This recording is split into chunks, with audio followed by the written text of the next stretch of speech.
Hello there, and welcome to Sealegs' first annual pre-season checklist. I'm going to be doing a series of these little maintenance minors to help everybody ensure that they have a safe and enjoyable summertime.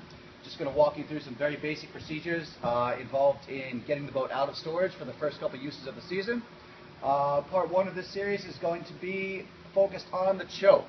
Though it's a very simple aspect of the inboard engine, it does lead to a lot of little hiccups around the road here. So if you'd like to come over here and take a look today, make sure that your choke is working good. If your boat's been sitting for a long period of time, you'll notice that the linkage may stick a little bit. The choke actuator is located right here. It's this black accordion-like piece, only plastic piece on top of the engine.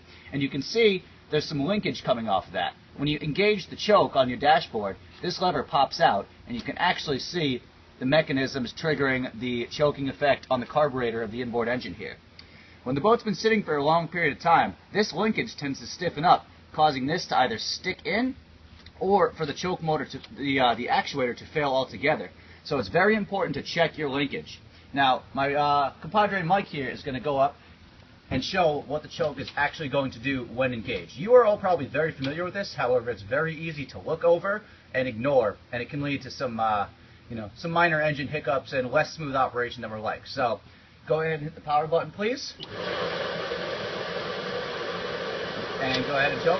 Now you can see that's what's going on every time you hit that choke button. If that lever is not engaged, sometimes it gets stuck. It'll stay out in the position right here. You'll see it's very common. And then you can actually see inside the carburetor the engine isn't getting enough air. So it's very important that when you hit the choke and this lever actuates, that it naturally springs back on its own. Even this one is still a little bit stiff. You want it to be free-flowing. Ways to prevent this are simply spraying any sort of lithium-based solvent, any kind of oil. You just want to keep this linkage here very free-flowing. And a lot of times this CRC stuff here gets a little sticky. So any type of lubricant whatsoever to ensure that this linkage is moving as free as possible. This will prevent a lot of problems down the road and it'll make every startup that much easier. So choke, that will be number one. This concludes our segment number one. I'll be back weekly with more tips